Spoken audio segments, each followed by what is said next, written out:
All right, well, let's go on to item number 9, which is the COVID-19 staff update. And Marilyn's already here, but let's get the rest of the team up.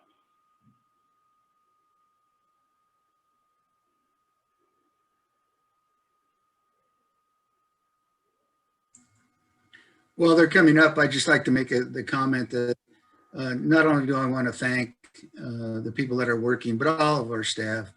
One of the advantages we have of being a small community is that we know almost everybody. And if you've been here a while, you do know everybody. And one of the disadvantages is that when tragic things occur, they're not just numbers.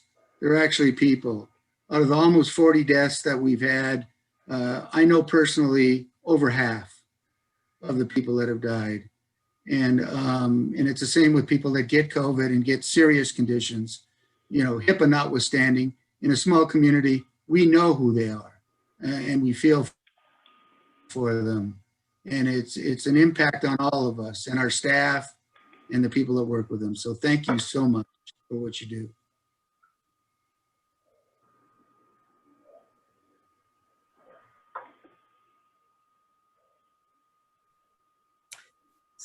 Yeah, that darn mute button. Thank you.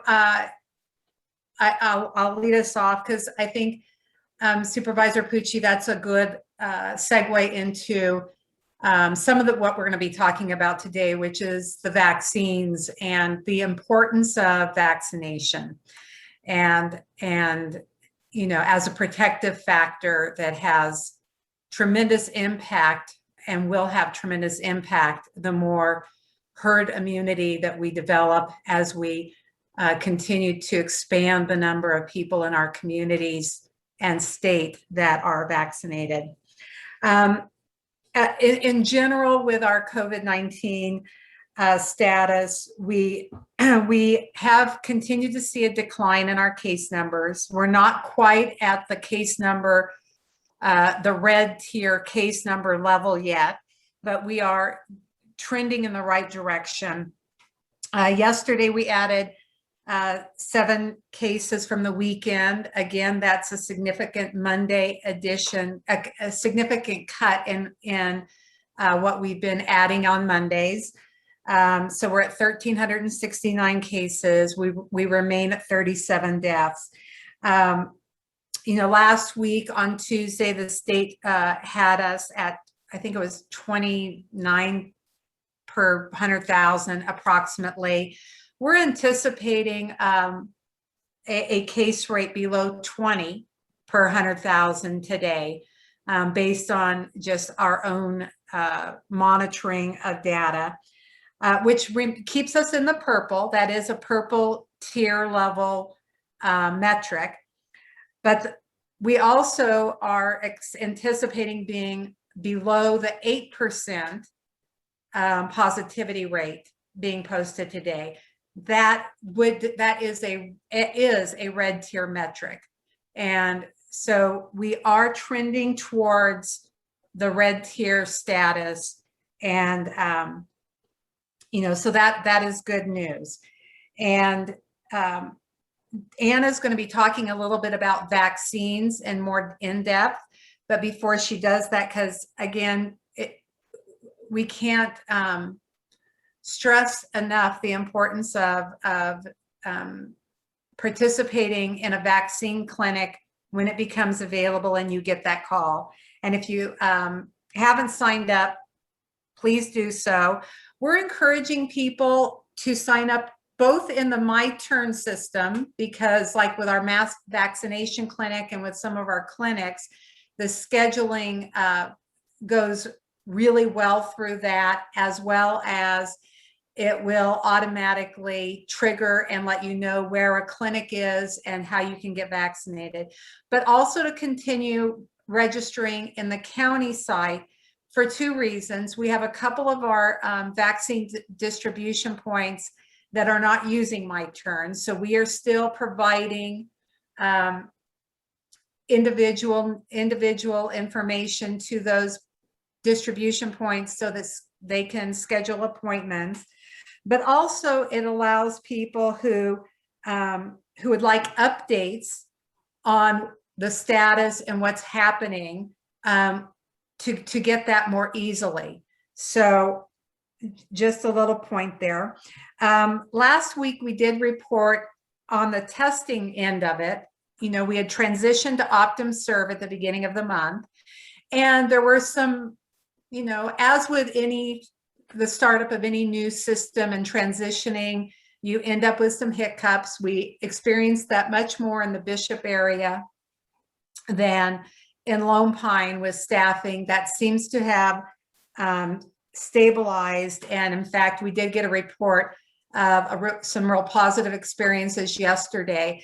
So I think that some of those kinks of the transition have worked out, and we are encouraging people to utilize and access the OptumServe testing sites and ensuring that we are doing good surveillance of our communities, both in northern and southern part of our county.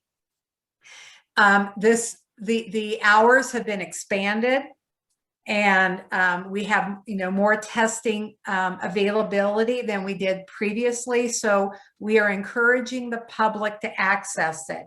You can sign up and access an appointment, or they do drop-ins also. So again, the reminder for that is Mondays and Thursdays in Bishop at the Tallman Pavilion from 8 to 4, and in Lone Pine at Statham Hall on Tuesdays and Fridays, same hours. Now keep in mind, if you are wanting to do a walk-in, you probably don't want to walk in from 12 to 1 because they do take lunch. So something just to encourage people, for those public members who are listening, if you can encourage and pass that information along, we would appreciate it. And with that, I'm going to ask Anna to talk about our successful second dose mass vaccination clinic that went on this weekend. We had a great turnout. And before Anna does that, I just want to, on behalf of Health and Human Services, I just want to thank all of the volunteers, our partners, Dwayne's, Northern Inyo Hospital. What a great community we live in, that we had the kind of turnout in volunteerism that we did over the weekend. So Anna, if you would, please. Thank you, Marilyn. Yes, we had a very, very successful second shot mass vaccination clinic at the fairgrounds this past weekend. Very happy to report we're still cleaning up and going through our reports and checking all of our numbers, but we are very close to 100% of the people who got first dose did come back for their second dose. Can only identify at this point about 5 people who did not for various reasons. So we were thrilled to see how many people did follow through and coming back to get that second dose. The clinic ran very smoothly, largely due to the volunteers that we had and the staffing that we had on site. Also, of course, our participants had been through the system before, knew what the flow was. It just went really, really well. We had a large number of community volunteers who work for agencies we typically partner with. We had people who work for Toyabe, that work for Bishop Care Center, Dwayne's Friendly Pharmacy, Vaughn's. Of course, many of our shot givers work at Northern Inyo Hospital. We had county staff there and many community members who showed up as well, either in a medical or non-medical role. We did have Bishop Fire Department had EMTs on site to help us monitor. Everything just was fantastic. We also had the opportunity, as we are continuing to transition and test the waters with our statewide My Turn system, did have the opportunity to use the volunteer platform from that system. And because we had started to do our scheduling through that system ended up, I believe for this, at least for this last weekend, we're the only site in the entire state using the volunteer system, and ended up getting quite a few volunteers from outside of the area as well. Some very nice people who came from the Bay Area, came from Southern California. We had one person who came all the way from Oregon and signed up and volunteered. So that was really encouraging too, to see the number of people who are really searching out opportunities to help communities, even if they're not the communities they immediately live in. So all of that went really well. We had a visit from representatives of the California Volunteers group at the under the governor's office. So we had Josh Friday, who's the Chief Services Officer for the state of California, and Wade Crawford, Secretary for California Natural Resources. So two high-ranking state officials coming to check out our site and talk to our volunteers. They're really involved in getting the word out to California volunteers and getting that system up and running and have that be as robust a resource as possible for all of the vaccine clinics that are happening statewide. So it was really a pleasure to meet with them and have them see how well our MassVac site was running, and hear from a lot of our volunteers and our coordinators on site. So that was a nice addition to the weekend. Outside of that, we did have some updates as of yesterday, some changes to the individuals who are now eligible for vaccines. So we're seeing a lot of good response in people getting into appointments, a lot of demand for vaccine happening right now. So as of yesterday, statewide, we expanded vaccine eligibility to individuals between the age of 16 and 64 with certain underlying health conditions. So that, as you can imagine, statewide expanded the eligibility pool immensely. So we're starting to see that our local individuals who meet those qualifications are able to access appointments now, and we're continuing to try to expand the number of appointments available. Also had some additions to the phase 1B tier 1 or clarifications that include now public transit and congregate living facilities. So we have continued to refine and better define what that eligibility tier is from a sector perspective as well. So we're reaching out and making sure that additional employees are aware of their eligibility and able to sign up for appointments. So we'll continue to do the outreach and get as many vaccine appointments available as possible so we can start getting through to more people in the community. We do have around 8,000 doses of vaccine that have been administered within Inyo County, and that's not including the doses that have been administered at Toyabe. So we're making really good progress in getting at least, that's a total that not all have received their second dose, but in total, we're getting close to half of our population having gotten at least their first dose of vaccine, and that's really impressive. I think statewide we're around 13% overall. So we're tracking ahead of, we're doing a good job of getting the vaccine out there, and really looking forward to hitting it hard through the month of April, and just getting, we do expect that we'll start to see some more vaccine availability as we go forward and be able to stand up potentially even some more mass vaccination clinics, and be able to, especially with the Janssen vaccine, get out just because of the logistics being so much easier with that vaccine, really get out to reach more people closer to where they live. So very excited about getting through these next several weeks and potentially being able to open up quite a few more appointments as we move forward. And with that, I'll let Dr. Richardson add anything if he would like. Good morning, board. Yes, I'd like to say a few words. Last week, I was prepared to talk about the Johnson & Johnson Janssen vaccine. The Janssen is the pharmaceutical arm of Johnson & Johnson, and apparently they're in Europe or Scandinavia. I'm not sure what country they're in, but the vaccine is now available, the J&J vaccine or Janssen vaccine. It got FDA approval on the EUA on February 27th. And I'd like to point out some characteristics of the vaccine, because there's been questions. I've received questions from my patients in the community on, is the vaccine safe? Why is it just one dose? There's a lot of questions about it, and I'm going to try to briefly go through this vaccine so everybody understands it. It's a viral vector, genetically engineered vaccine, whereas the Pfizer and Moderna vaccines are, the messenger is ribonucleic acid, which is the RNA. In the case of the Janssen vaccine, the messenger is a virus, which is an adenovirus, which they have genetically geared to make the spike protein similar to the coronavirus spike protein. And what they did, they took out some of the proteins on the virus, so it is a weakened version of the virus. It is actually a dead virus. So when you get injected by this and you think you're getting the virus, you're not going to get sick from the virus. It can't replicate, it's replication deficient, and your body will not react as if you're getting a different virus in your system. It does not incorporate into the human DNA, and it doesn't cause any illness from the virus itself.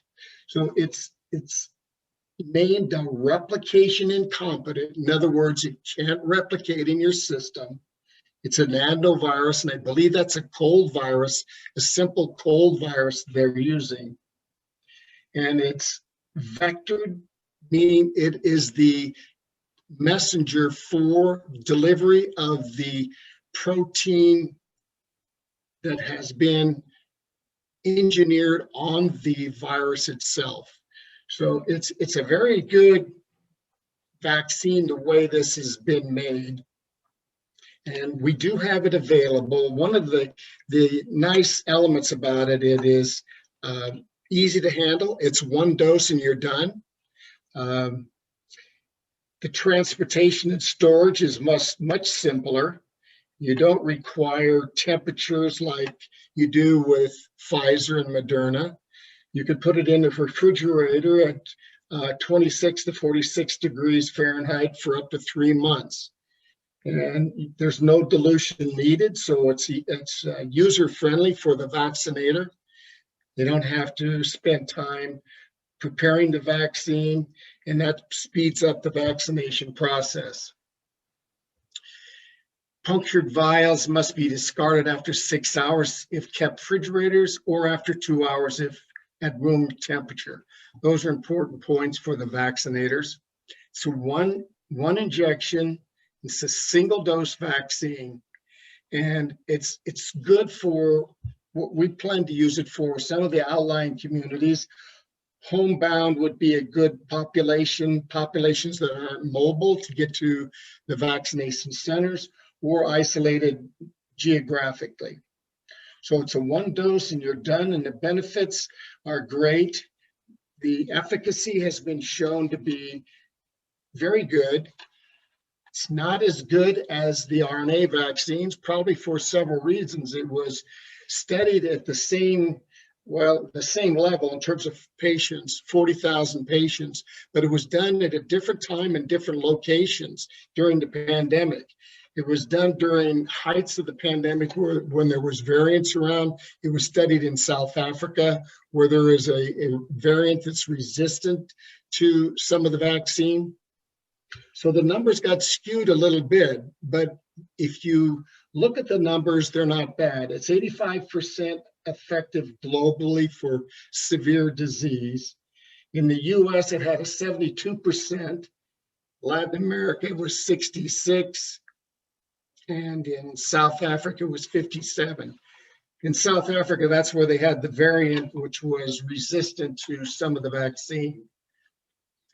So overall, it's a very good vaccine. And I think the bottom line with the vaccine is that it is 100%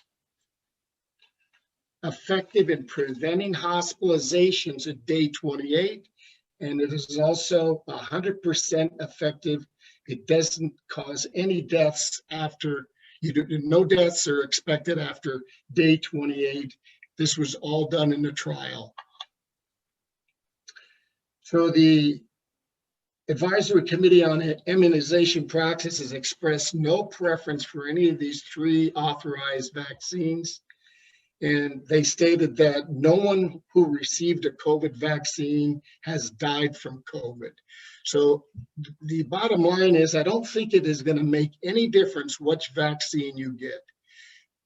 There may be a preference in the future for the Janssen vaccine because it is very, very easy to use and store and supply. So I think it's going to be very useful for the future. And it's going to be an addition to try to get as many people vaccinated, like Anna said, to try to get our herd immunity up. And there's a couple of things that I ran across when I was studying this vaccine. The report talks about herd immunity, and none of the vaccines, one is up down to 16 years of age, and the other 2, Moderna and the Janssen vaccine, is 18 years and older. And they estimate that 20% of the population is less than 18. And they can still transmit the disease, and vaccines probably not going to be available to them until the end of the year, and maybe not even then, depending on how the studies go. So that group is going to be vulnerable to spread the disease, and 20% of the population, coupled with there's a lot of resistance out there to the vaccine. I did some research and found that 30% of the military have refused to get the vaccine. There is a lot of resistance because of anti-vaxxers. So what I'm getting at is, I think in the future, we're going to have mandates, and we're probably going to have vaccine passports. In order to keep us moving in the right direction, I think I'm confident we're going to be doing quite well if we keep up this pace of vaccination. But there's going to be subsets out there that are going to be still vulnerable and transmitting the disease. I think strong mandates are going to be out there for reasons to prevent public health. We have mandates for measles, smallpox, and polio, and we've practically eliminated all of those diseases, smallpox and polio, out of the societies worldwide by vaccination and vaccination mandates. So what's going to happen, I suspect, is the military is going to make a mandate. If you can't refuse, you have to have the mandate, or you have to have the vaccine based on a mandate. And then it's probably going to be followed by other industries that are going to say the same thing. For instance, a cruise ship may say, we require all of our workers and staff to be vaccinated, and we're going to provide safe transit and visits over various areas with vaccinated crew. But what about the passengers? The passengers are going to have to be vaccinated also. So that's where this vaccine passport is going to come in for the future. And there's legal and ethical standards that have been discussed throughout the country. Some of the experts are discussing this, and they believe it's legal and ethical to have strong mandates. In other words, the only way you get out of getting a vaccine if you have a strong medical reason, no philosophical, no religious, no personal reasons. People that can say, well, I'm going to stay home and wear a mask and do my work at home.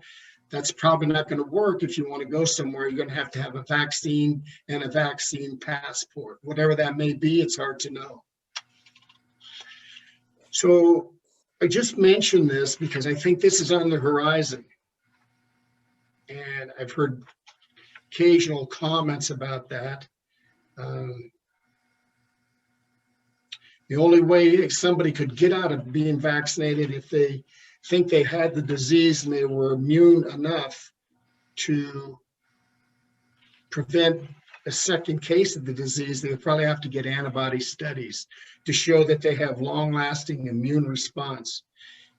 If you get the disease, we don't know for sure at this point how long the immune status lasts.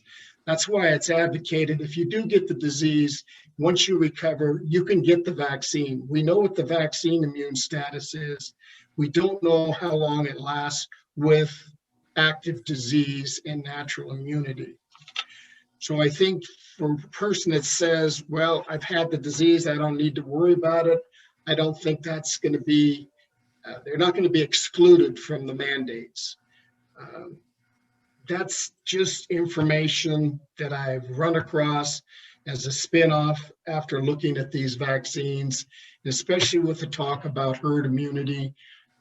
There's a large sector of the population that either does not want to be vaccinated or they think they can get by without it. Plus the 20% of the young adults under 18, that 20% of the population, that age range, that's a lot of people. Even though they do well with the disease, they can still be transmitters of the disease. So if you have any questions, I'll be happy to try to answer them.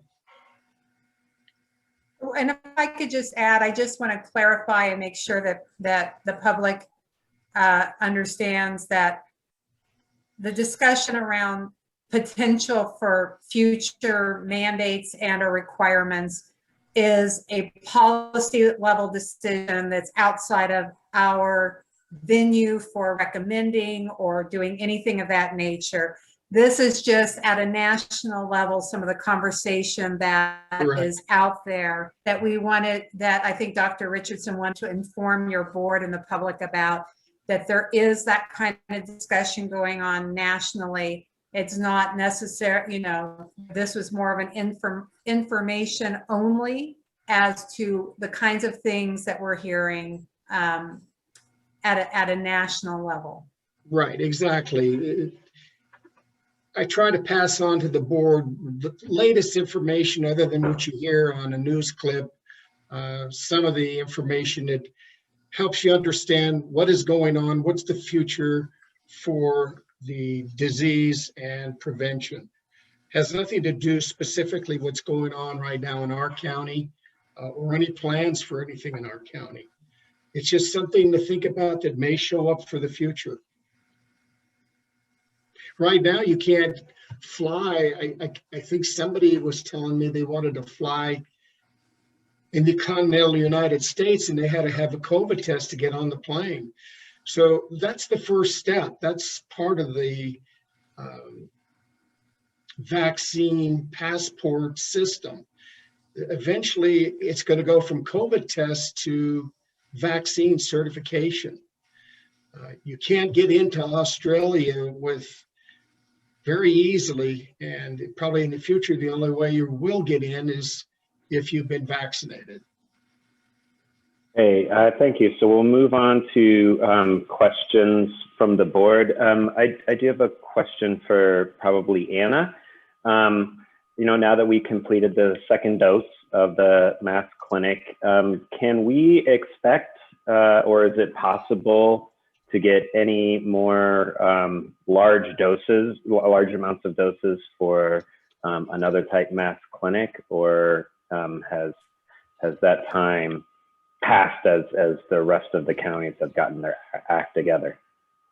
We're likely not going to get, in the next couple of weeks, we're probably not going to be able to take advantage of reallocation. We're not expecting immediately that we'll be able to get another 1,100 doses, but we are expecting that, especially once we get into April, that we're just in general nationwide, as the production of Janssen ramps up and we catch up on production of the other vaccines, that we're going to continue to see our allocations increasing. So we do anticipate we're going to be able to do some additional large events where we put through a larger number of people while we continue to have our regularly scheduled clinics throughout the week through our provider network. So we are we're keeping our site set up at Tri-County Fairgrounds, and also looking at some of the other sites we'd like to have potentially available to us in other parts of the county, so that we can, as we get more vaccine, be able to fairly quickly pivot to stand up additional larger pop-up types of clinics. But in the meantime, we'll continue to be getting out the vaccine that we have on hand through our provider network. Yeah, wonderful. I just looked at the data, and we are the 5th best county out of the 58 in the state of California on vaccination. So great organization from your team and the whole community, and really appreciate the hard work. Dan?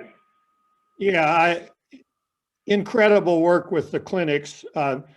You set an incredibly high bar for the coordination of that first clinic, and then you way surpassed it. It took me half the time to get through the second clinic as it did the first one. And of the 3 stations, I don't think I spent more than a minute in any of those 3 lines. Just incredible work. Thanks to all of you and all of the volunteers. It just was, I don't know what perfect is, but that's close to it. Thank you.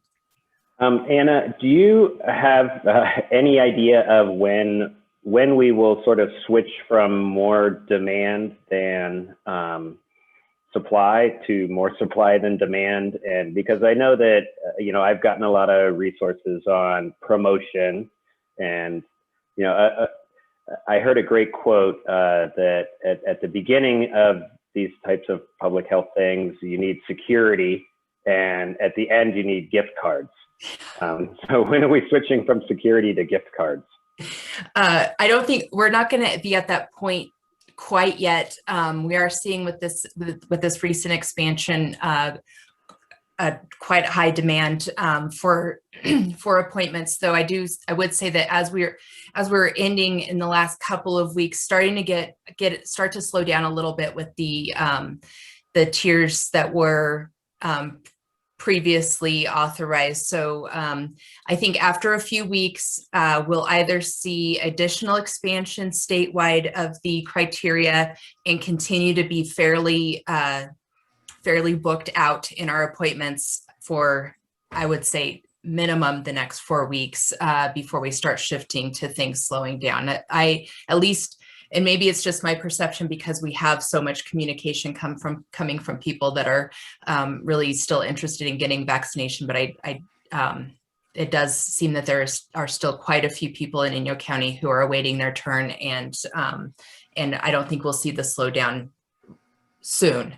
But as we get to that point, we have identified a few different populations. We need to do some different types of outreach to just make sure that we're getting to everyone who may not be seeing our, outside of the 80 or so people that are seeing our board presentations and our regular press releases and our information online. We're looking at some other ways to get information out and make sure that we're getting to everyone and making sure that they know how to get access to the vaccine as well.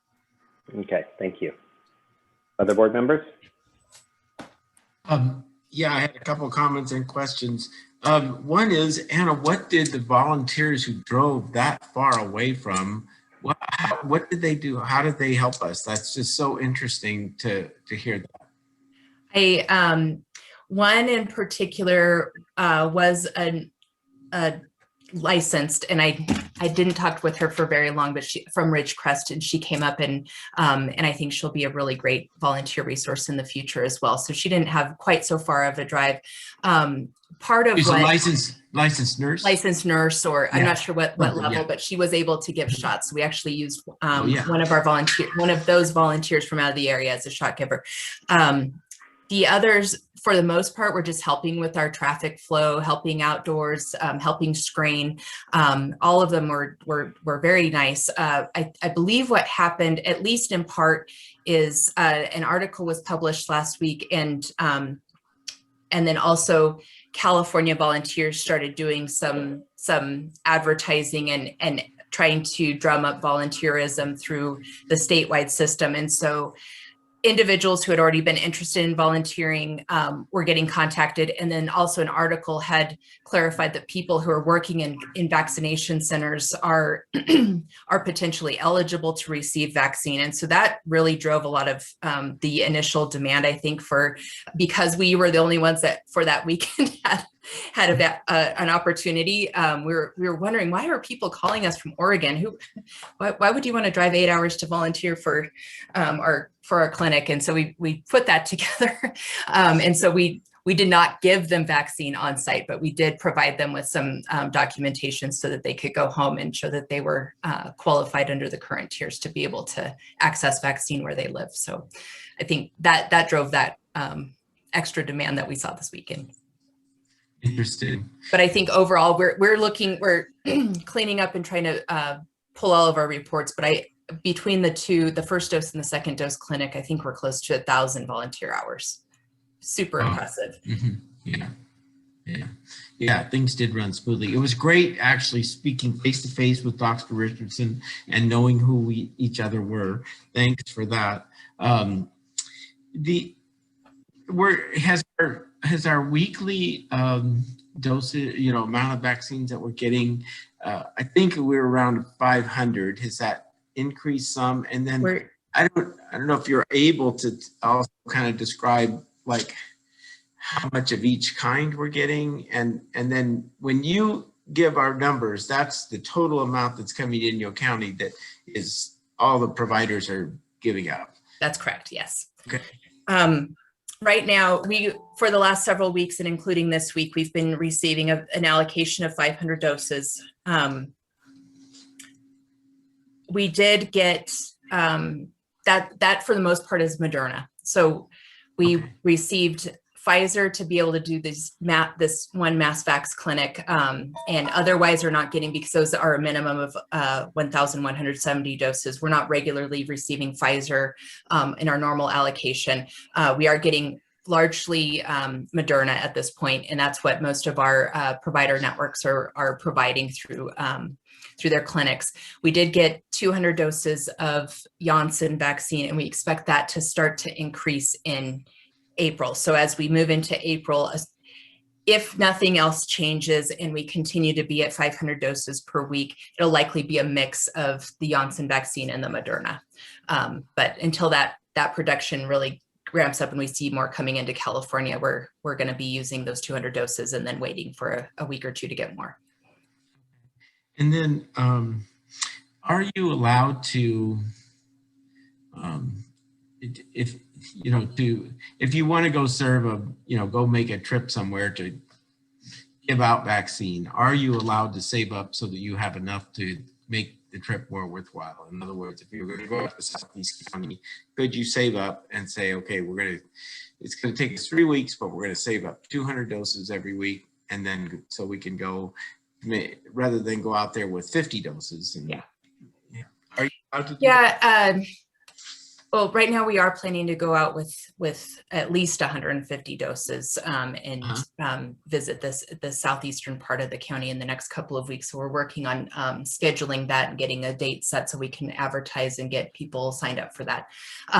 The short answer is we shouldn't be saving up. I know some small counties especially have to some extent, so they can do one big event, because it's pretty resource intensive to stand up those larger events. So they'll save up for a couple of weeks to make sure they have a good number. We technically can do that, but we are careful. We are trying to get as much out as possible as we can, because we also don't want it to look like we're sitting on doses. So at this point, we don't immediately have an allocation of 1,000 or more doses coming to us that we can just dedicate to another big mass vax event, but I don't think that's too far off. We are going to be ready, and that's part, I think, of why our California Volunteers representatives are making the rounds, and they're just checking to make sure that everybody really is ready when a lot more vaccine is available soon. Yeah, I mean, that was interesting that Wade Crowfoot came over and visited. I think it's really great to get a little bit of notice from the state. We don't often, I mean, they may notice when we do something wrong, but they're not necessarily over here seeing us do something right. So that seemed really great. Yeah, and then, well, last I'll just say, Dr. Richardson was talking about getting the resistance of people to taking the vaccine. And I heard some conversation this morning on the radio or somewhere, and you know what the conversation was the idea of just plain paying people to take the vaccine. You know, we're sending a lot of money out of some of these COVID bills, and you know, you'd probably pay everybody $100 to take the vaccine, and it might convince some people to be more interested in it. And anyways, I not necessarily have an opinion on that, but it does seem like that might be one approach. Jeff, you mentioned. Yeah, and I'll just ask that people not wait. Yeah, don't wait. Not wait for that possibility. Well, they'd back pay. They'd back pay. I'm sure we'd all get back paid. So. Yeah. And gift cards to local businesses. That's even better. Yeah, that's even better. Good. I just have one comment that if you're done, Matt, I don't want to. Yeah, I'm done. Oh, I just have one comment that if you tie this into the economics, I think it's important. I did receive information from two of my friends who actually run. We used to call them roach coaches, but they're not anymore. They're gourmet food trucks, and both these people have a whole bunch of them. And what they told me was that the people that run the trucks all have the vaccinations, and so they put that on the front of their trucks that we are vaccinated, and they increased their business, one by 32% and one by almost 40%. Of people that felt more comfortable going to that truck and having food. So, I mean, that's sort of an offset. I know we've heard a lot about the medical aspects about the vaccination, and I'm in total agreement with the fact that, you know, people should, if they feel comfortable, they should definitely get vaccinated. But it also, from an economic standpoint, may in fact have some impact on people that are a little bit reticent to go into places or actually to buy things from people. So that was just two examples that I thought that was kind of interesting to me. Okay, great. Leslie, do you have anything for us from the business side? Yes, good morning. Just quickly, I wanted to talk a little bit about the American Rescue Plan. We have Christy Moore from TFG coming later this morning, so I'm just going to do the 10,000 mile flyover because I think we have people from the public that attend this briefing that might not want to stick around for the full meeting. It's a huge bill, as you know, and we're just starting to unpack it now. I have had some conversations with our CAO Quilter about how the best way to serve our community so that people are aware and can take advantage of these programs. And so that's something that we're working on. And to the public, if you hear something that you're interested, as I'm quickly running through this list, please email businessinfo@inyocounty.us. And Inyo County is one word. So this bill, as you know, is $1.9 trillion. There's money in there for state, county, tribal governments, transit agencies, airports. There's an emergency rental assistance program, a homeowners assistance fund. There's money for Section 8 vouchers for emergency shelter. There's 4 different programs through FEMA. One is the Disaster Relief Fund. It's to not just respond to COVID, but other major disasters. The Emergency Food and Shelter Program. There's firefighter grants, emergency management grants. There's the Emergency Connectivity Fund, and that's really for that piece of it. So under the county and the government piece, there's some broadband money in there too. This one's really separate. It's for education and libraries. So that sounds great. And it also, besides just broadband, it includes other, devices and hotspots and things like that. So there's a ag department piece to purchase and distribute food and agricultural commodities. There's quite a bit for educational agencies and there's one that's specifically earmarked to address learning deficiencies that have been created from kids learning from home. There is low-income energy assistance, financial assistance to low-income consumers. There's a bunch of COVID money for testing and tracing, vaccines. There's money to expand the public health workforce, mental health and substance abuse services.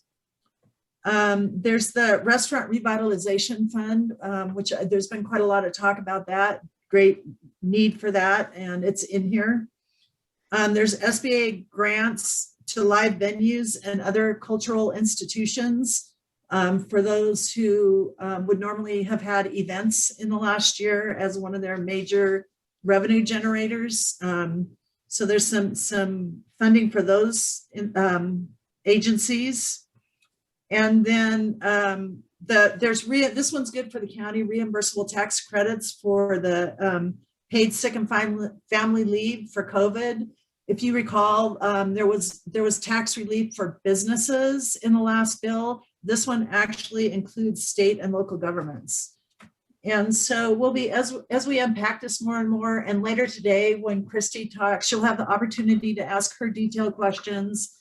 And like I said, for now, I just wanted to rattle off the list in case it sparks any interest from anyone who might be listening to this. You can email businessinfo@inyocounty.us. And that's all I have, unless you have questions. I have a question that actually was brought to me by one or more of the nonprofits. Can you apply, and maybe it applies to the private sector as well, simply, are you allowed to apply for more than one grant? Yes. Thank you. Mm-hmm. Thanks, Leslie. I think the rental assistance from the last release bill in December, I think the states are supposed to have that system set up sometime between now and the end of the month. And so I think there will be some great interest in that. And so, yeah, I appreciate you keeping on top of this. Do we have an idea on when the grant awards for the second round of the Revive grants for nonprofits will be completed? Yeah, I think they're scheduled to go out next week, or notification goes out next week, checks the following week. Okay, great.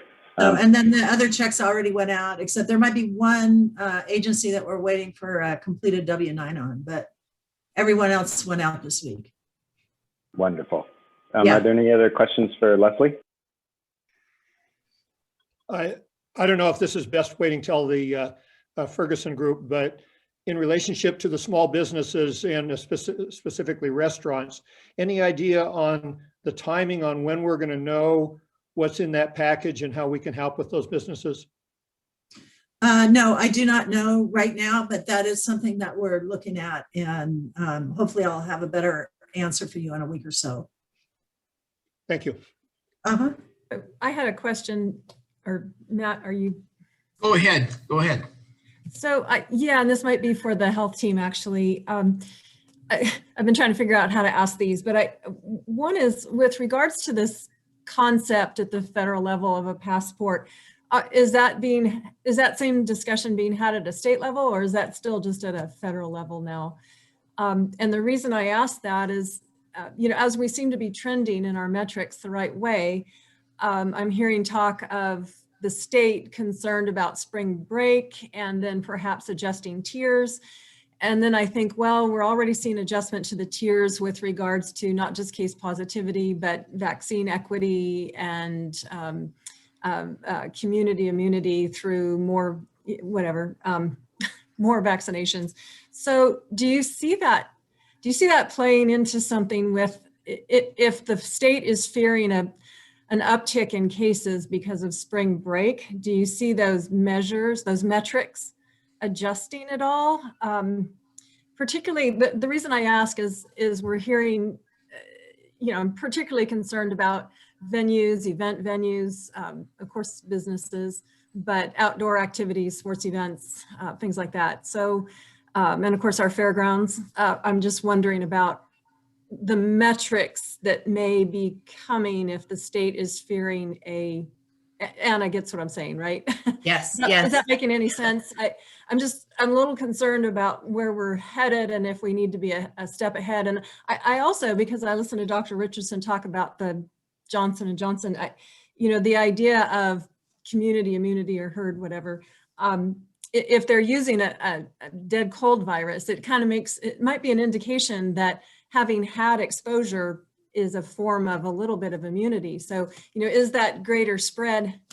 Am I making any sense? I'm just trying to head off where we might be headed after spring break. Yeah, no, I hear what you're saying. And so first, the idea of a vaccine passport is theoretical at this point, and it's not a serious conversation at the state that we're talking about as far as being immediately anything that's actionable. The vaccines are under an emergency use authorization, so there's no way to mandate at this point vaccine uptake. We're really just working on getting it out to as many people who want to receive the vaccine at this point.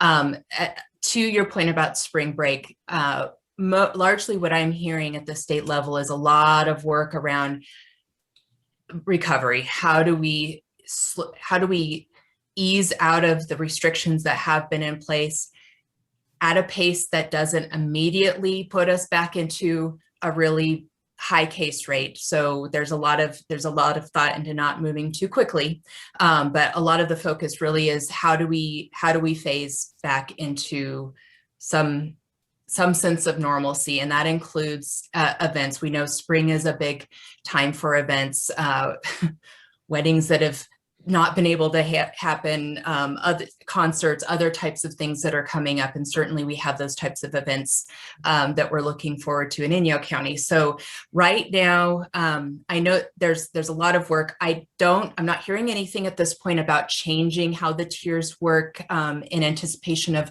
any kind of surge we might see out of spring break. There is concern about spring break and people getting out and traveling and being around others and enjoying the warmer weather. So we are certainly going to be monitoring that and asking people to continue to be as safe as possible. Don't get together with large crowds. Continue to wear your face covering, wash your hands. Don't keep up that good work, so we don't end up in a place where we're seeing a significant surge. But not hearing that anything will change from a tier perspective. They have started to loosen. We did have a shift last week in making it a little bit easier to move through to the less restrictive tiers. Hasn't directly benefited us yet in Inyo, but we're getting closer to that, and are hoping to just continue that steady march forward so that we can all start to enjoy the things we really, really miss safely. Yes, I just wanted to say one thing about the vaccine passport and mandates. This is the discussion that's going on through the university ethics departments and infectious disease in many of the universities. One of the leaders in this is Arthur Kaplan, PhD at the University of New York at Grossmont Medical School. He's a leader nationally on medical ethics and legal aspects of medicine. So I was just presenting something that is possibly on the horizon, not necessarily in our state, but in general, this is going to be something that we may be looking at in order to get to herd immunity, because we require 70%. And if 20% of the population is under 18 and they're not going to be vaccinated, that's a significant number of people. That's what he was pointing out. Hopefully in areas like our county, we can get to herd immunity easily.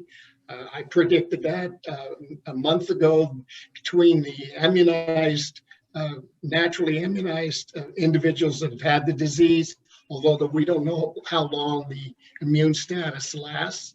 We do know more about the vaccine-related immunity.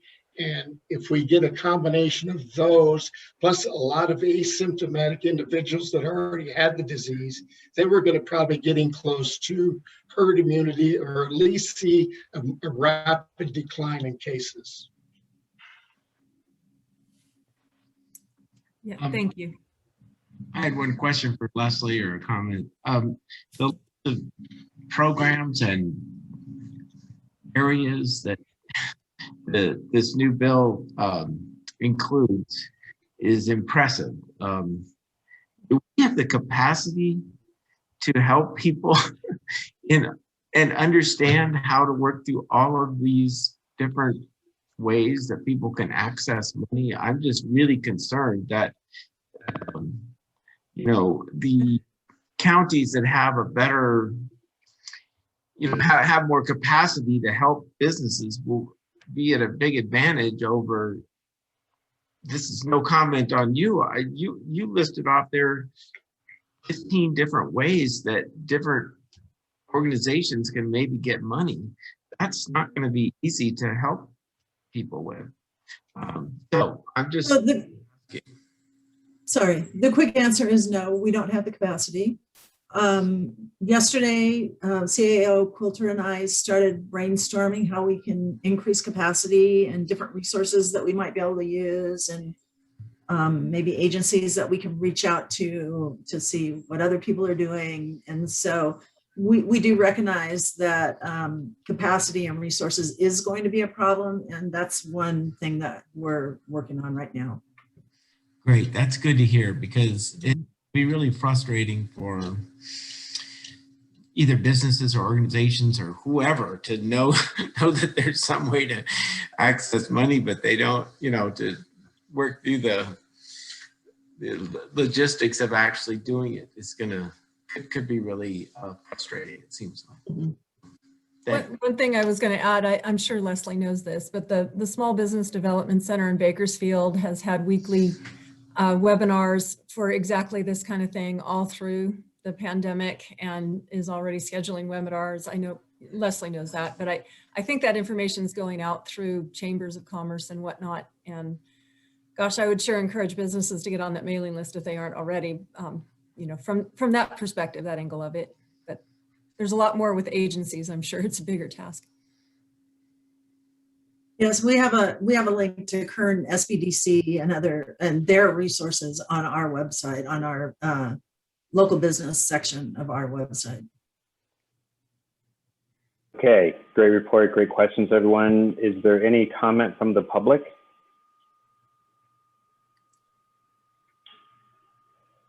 Okay, I am seeing none, so we will